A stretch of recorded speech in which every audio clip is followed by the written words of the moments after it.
The HOA president snatched my car keys and locked my disabled 2-year-old daughter inside the sweltering car over a parking violation. "She'll stay there until you pay the fine," she sneered. What she didn't know. I'm a child protection officer, and her nightmare was just beginning. Before watching full story, comment below from where you watching. Also like and subscribe for more stories. The summer heat was already brutal at 9 a.m. as I carefully lifted my daughter Emma from her car seat. Her small body felt warm against my chest, and I could hear her labored breathing through the oxygen mask covering her tiny face. Emma was born with a rare lung condition that required constant medical attention. At just 2 years old, she had already spent more time in hospitals than most people do in their entire lives. I parked in the visitor's spot closest to Dr. Martinez's office, knowing that every step mattered when carrying Emma and her portable oxygen tank. The pediatric pulmonologist had squeezed us in for an emergency appointment after Emma's oxygen levels dropped dangerously low the night before. As I gathered Emma's medical bag and oxygen equipment, I noticed a woman in a bright yellow vest marching toward my car. Her face was twisted with the kind of righteous anger that only comes from having too much time and too little purpose. "Excuse me," she barked, her voice cutting through the morning air like a rusty knife. "You can't park there. That's a visitor spot, and you live in this complex." I looked up, confused. "I'm sorry, but I don't live here. I'm visiting Dr. Martinez for my daughter's appointment." The woman's eyes narrowed as she looked at Emma in my arms, then back at me. "Don't lie to me. I've seen you here before. I'm Margaret Steinberg, HOA president, and I know every resident in this building." My heart sank. I had been here before, several times actually. Dr. Martinez was the only pediatric specialist within 100 miles who accepted our insurance. But this woman clearly didn't understand the difference between living somewhere and visiting regularly. "Ma'am, I understand the confusion, but I really don't live here. My daughter has a serious medical condition, and we see Dr. Martinez regularly. I just need to get her inside quickly." Margaret's face flushed red. "I don't care what sob story you're trying to sell me. Rules are rules. You've been warned about this parking violation before, and now you're going to face the consequences." Before I could respond, she snatched my car keys right out of my hand. The metal keychain clattered to the ground as Emma's medical bag slipped from my shoulder. "What are you doing?" I gasped, trying to balance Emma while reaching for the keys. "Teaching you a lesson about respect for community property," Margaret sneered. She quickly unlocked my car and grabbed Emma from my arms before I could stop her. "Give me my daughter back," I shouted, panic rising in my throat. But Margaret was already placing Emma in the back seat, oxygen tank and all. She slammed the door and hit the lock button on my key fob. "She'll stay there until you admit you live here and pay the fine for repeated parking violations," Margaret declared, crossing her arms triumphantly. I could see Emma through the window, her small face already turning red from the heat. The oxygen mask fogged up as she began to cry, and I could hear her muffled screams through the glass. "Please, you don't understand. She has a lung condition, she can't be in this heat. She needs her medication." I pounded on the window, my voice breaking with desperation. Margaret just shrugged. "Should have thought about that before you decided to break the rules." I fumbled for my phone, hands shaking as I called 911. "Please, I need help immediately. Someone has locked my disabled daughter in a hot car. She has a medical condition and could die." The dispatcher's voice was calm but urgent. "Emergency services are on the way. Is there any way to get the child out immediately?" "The woman who did this has my keys," I said, still pounding on the car window. Emma's crying was getting weaker, which terrified me more than her screams. Margaret overheard my conversation and laughed coldly. "Oh, now you're calling the police? Good luck explaining how you were illegally parked." That's when something inside me snapped. I had been trying to stay calm, trying to reason with this woman, but watching my daughter suffer was more than I could bear. "Do you know who I am?" I asked, my voice dropping to a deadly whisper. "Some lying tenant who thinks rules don't apply to her," Margaret replied smugly. I pulled out my badge and held it up to her face. "I'm Detective Sarah Chin, Child Protective Services, Special Victims Unit. And you just committed felony child endangerment against a disabled child." For the first time, I saw uncertainty flicker across Margaret's face. But she quickly recovered her composure. "I don't care if you're the president. You still can't park there illegally." The sound of sirens filled the air as 3 police cars, an ambulance, and a fire truck pulled into the parking lot. The first responders moved with practiced efficiency. The fire department had Emma out of the car in under 30 seconds while paramedics immediately began checking her vital signs. "Her oxygen saturation is dangerously low," one paramedic called out. "We need to get her to the hospital now." As they loaded Emma into the ambulance, I turned to Margaret, who was now surrounded by police officers. Her yellow vest seemed to have lost all its authority. "Officers, I want to press full charges," I said, my voice steady despite the rage burning inside me. "Felony child endangerment, kidnapping, assault and reckless endangerment of a disabled minor."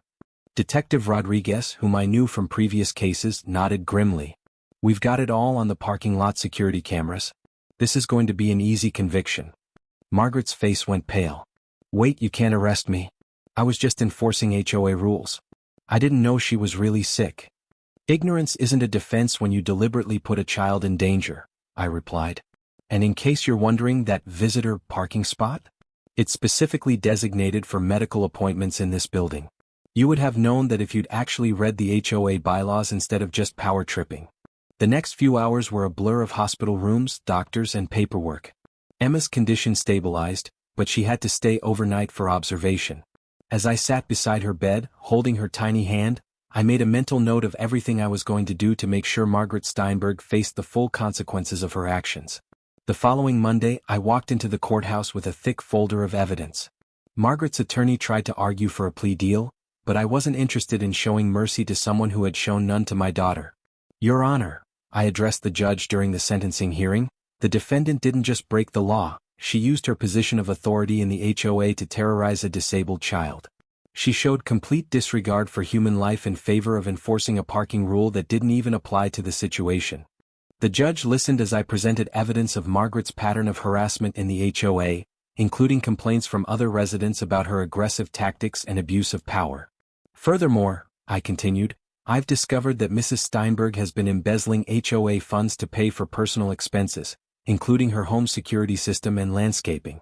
The HOA board was unaware of this until my investigation brought it to light." Margaret's face crumpled as the full weight of her situation became clear. What had started as a power trip over a parking space had evolved into multiple felony charges and a federal investigation into her financial crimes. The judge sentenced Margaret to 3 years in prison, with an additional 2 years for the embezzlement charges. She was also ordered to pay restitution to the HOA and cover all of Emma's medical expenses from that day. But my revenge wasn't finished yet. I had spent years building relationships with social workers, family court judges, and child advocacy groups throughout the state. I used every one of those connections to ensure that Margaret's case became a teaching example in training programs for law enforcement and social services. Her mugshot and case details were featured in presentations about child endangerment, showing exactly what happens when authority figures abuse their power. Every police academy in the state now uses Margaret Steinberg's case as an example of criminal negligence and child abuse. I also made sure that her case was reported to every HOA management company in the region. Margaret would never again hold a position of authority in any homeowners association. Her name became synonymous with the worst kind of power abuse. But perhaps the most satisfying part of my revenge was watching the civil lawsuit unfold. Emma's medical bills from that day totaled over $15,000, and the trauma counseling she needed added another $8,000. The lawsuit I filed on Emma's behalf sought damages for medical expenses, pain and suffering, and long-term psychological impact. Margaret's insurance company settled for $250,000 rather than risk a jury trial. The money was placed in a trust fund for Emma's ongoing medical care and future education. The HOA board, horrified by Margaret's actions and the negative publicity, implemented new policies requiring cultural sensitivity training for all board members. They also created a special accommodation process for residents with medical needs. 6 months after the incident, I received a letter from the new HOA president. "Dear Ms. Chin, on behalf of the entire Sunset Gardens HOA board, I want to express our deepest apologies for Margaret Steinberg's actions. Her behavior was inexcusable and does not represent the values of our community. We have implemented new policies to prevent such incidents from occurring again, including mandatory training on disability rights and emergency medical situations. We have also designated additional parking spots for medical appointments and created an appeals process for any parking disputes. Margaret Steinberg has been permanently banned from any leadership position within our HOA. Her actions caused harm not only to your family but to the reputation of our entire community. We hope that Emma continues to recover and that you can find it in your heart to forgive our community for this terrible incident." I kept the letter as a reminder that sometimes justice takes time, but it always comes for those who abuse their power. Emma is now 4 years old and doing much better with her treatments. She doesn't remember that day, which is a blessing. But I remember every detail, and I use that memory to fuel my work protecting other vulnerable children. Margaret Steinberg served her full sentence and was released last month. She now works as a night shift cleaner at a shopping mall, the only job she could find with her criminal record. Her house was foreclosed on to pay the restitution, and she lives in a small apartment on the other side of town. Sometimes I drive past her apartment complex on my way to Emma's doctor appointments. The irony isn't lost on me that she now lives in a place with no HOA, no rules for her to enforce, and no power for her to abuse. I never sought her out or spoke to her again after the trial. My revenge was complete not through personal confrontation, but through the systematic dismantling of everything she had used to hurt my daughter. Her authority, her reputation, her financial security, her freedom, all of it was taken away by the same legal system she thought she could manipulate. Emma and I still see Dr. Martinez regularly, and I still park in the visitor spots closest to his office. But now there are signs clearly marking them as medical parking spaces, and there's a new policy that anyone interfering with medical appointments can be immediately banned from the property. The security guard, a kind older man named Frank, always waves when he sees us. He was the one who called 911 that day when he saw what was happening from his booth. Frank told me later that he had wanted to intervene sooner but wasn't sure if he had the authority to override an HOA board member. "I'll never make that mistake again," he said. "Child safety comes before any parking rule." That's the lesson I hope people take from our story. Rules and regulations have their place, but they should never be used as weapons against vulnerable people. Authority should be wielded with compassion, not cruelty. Margaret Steinberg learned that lesson the hard way, and her 3-year prison sentence serves as a reminder to anyone else who might think that a badge or a title gives them the right to harm others. As for Emma and me, we've moved on with our lives. She's starting preschool next month, and her doctors are optimistic about her long-term prognosis. The trust fund from the lawsuit will ensure she has access to the best medical care for the rest of her life. Sometimes people ask me if I feel guilty about how harshly Margaret was punished.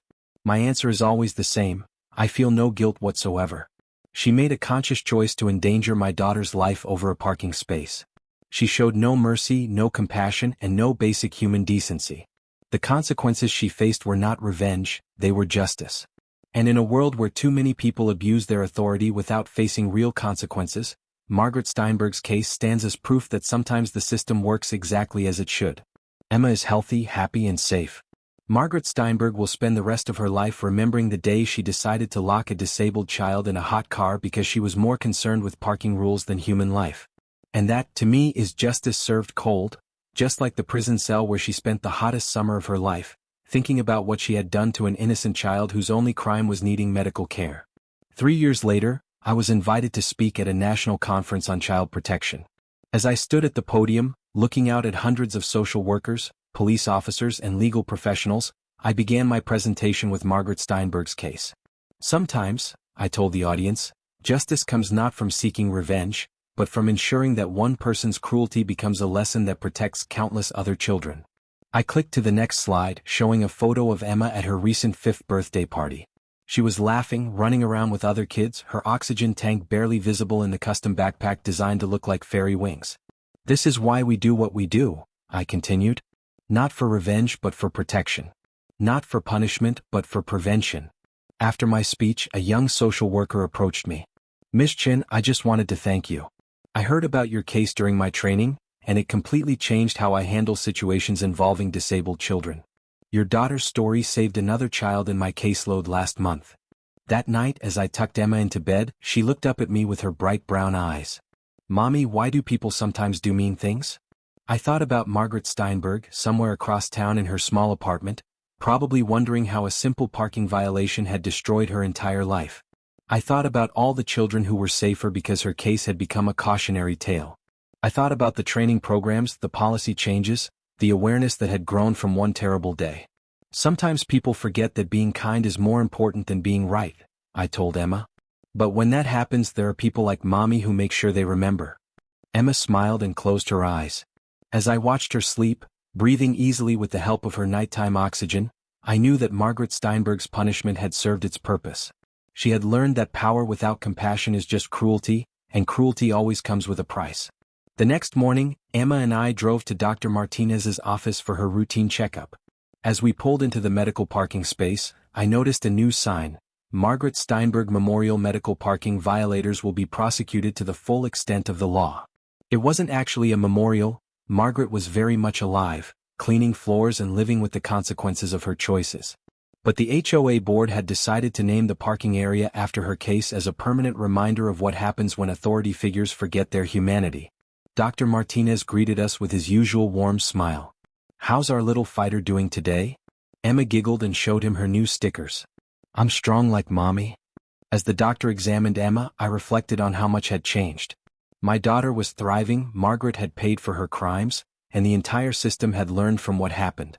The story that began with a parking violation had become a case study in justice, redemption, and the protection of those who cannot protect themselves. That afternoon, I received a letter from the Department of Children and Family Services. They were offering me a promotion to regional director, overseeing child protection efforts across 3 counties. The letter specifically mentioned the Margaret Steinberg case as evidence of my commitment to justice and child welfare. I accepted the position, knowing that I could use my new authority to create policies that would protect even more vulnerable children. Margaret Steinberg's cruelty had inadvertently launched my career to new heights while destroying her own. 6 months into my new role, I implemented the Emma Protocol, a statewide policy requiring all law enforcement officers to receive training on medical emergencies involving disabled children.